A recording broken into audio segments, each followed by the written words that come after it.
Welcome to the Talk Like a Leader podcast, where we explore the mindset, skill set, and habit set of leadership communication.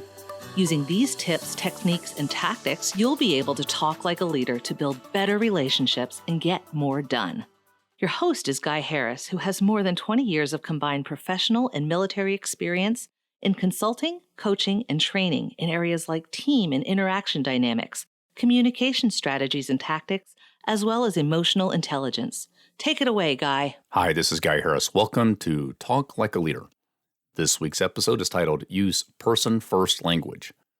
The inspiration for this episode comes from a conversation I recently had with a friend of mine, Dr. Ashley Perkins-Shogren. I know her as Ashley. She's a mental health advocate, and she has a TED Talk or a TEDx talk that you can find on YouTube. So it's Dr. Ashley Perkins-Shogren on TEDx. You can see that on YouTube. And the language she was helping me understand is a pattern of speech or a communication pattern that is an idea I've been talking about for a long time and didn't really have good terminology to succinctly describe it, so I tended to talk around it rather than to have a phrase for it. So thanks, Ashley, for giving me a phrase. I really appreciate it. It helps me tighten up and clear up my communications. Well, Ashley, or Dr. Perkins, talks about her struggles with mental illness and the idea that if we talk about a person with mental illness as a person who's depressed, say they're a depressed person rather than they're a person with depression. So it'd be more accurate to say that Ashley, my friend, Ashley struggles with depression as opposed to Ashley is depressed or she's a depressed person. The idea is to keep the focus on the person, and we'll be careful with the person-first idea that it's not always just the order of speech, it's also the emphasis we place on it when we speak. So the first emphasis is on the person, not the description. Now, how does this fit to the ideas that I talk about? Well, related to the DISC model and a number of other things that I talk about, there are things we use in becoming a more effective communicator. There are models we use. There are frames of understanding. There are descriptions of behaviors and styles and approaches that if we're not careful, they become descriptions of the person, or I should say labels of the person, rather than descriptions of the person's attributes or behaviors or perspectives. The focus can get attached to the label or the description rather than the person.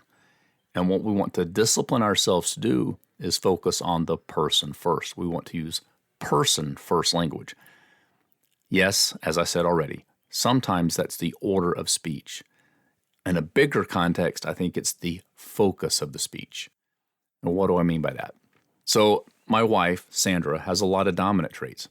And when we talk about my wife, it is better, it is less judgmental, less irritating, less labeling, less stereotyping to say Sandra is a person who has dominant traits than it is to say Sandra is a dominant person. I have to be very careful that as I'm engaging with the person, if I want to talk like a leader, I have to be focused on the person, not the description. I have to remember that the description describes something about the person. It doesn't define the person. Any description we use about a person's perspective or health status, or mental status, or anything about them is by definition limited. It describes a single aspect of the person, not the whole aspect of the person. So it describes something about the person. It does not define the person.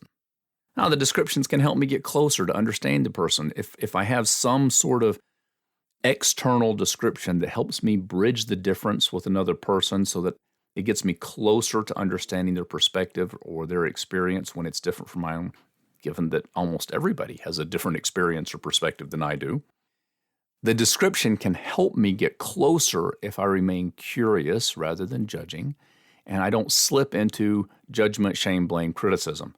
I don't want to get sucked into the negativity bias that says that when I think about a person as dominant or inspiring or supportive or cautious traits or any other description we use, I happen to be talking DISC language for now, I don't want to let the stereotypes of those behaviors drive my judgment of the person.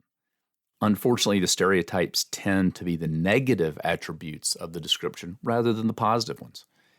And if you've listened to very many of my podcast episodes, you know that my preference is to stay positive. And I'm constantly fighting that in myself, and I encourage you to fight it in yourself, to stay on the positive side of the interpretation of other people rather than the negative interpretation, so that we can talk openly and honestly and invite people into the conversation.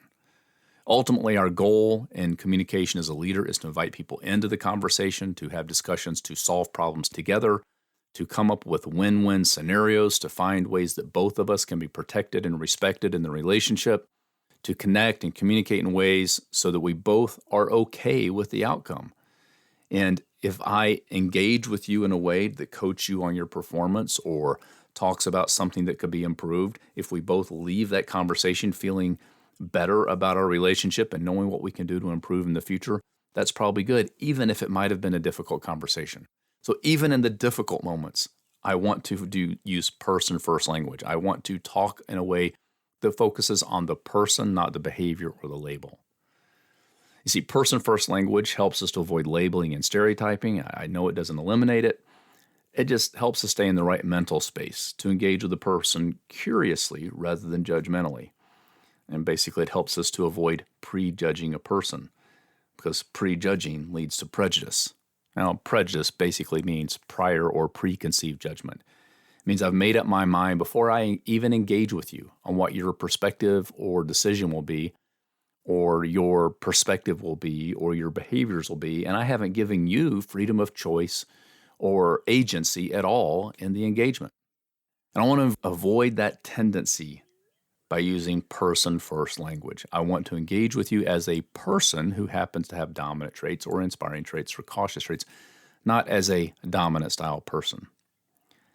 It can sound just like semantics and like the order of the words doesn't matter. And I'm going to suggest to you, not only does the order of the words matter, it's even bigger than that, it's the focus of the words.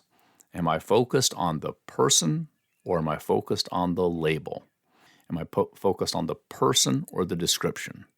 When I'm using the description to understand the person, I think that's okay. When I'm using the description to define the person, that's probably not okay. It's probably going to wind up in a bad place.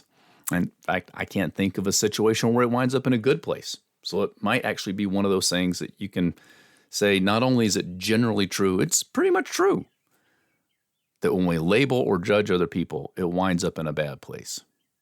And one of the tools we can use is to keep our focus on the person, not the description.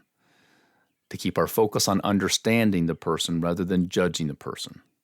If you can do that, using person-first language, you can talk like a leader.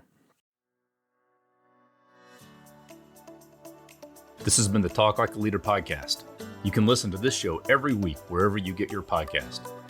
If you haven't, be sure to subscribe so you never miss an episode. I'm Guy Harris, and thanks for listening.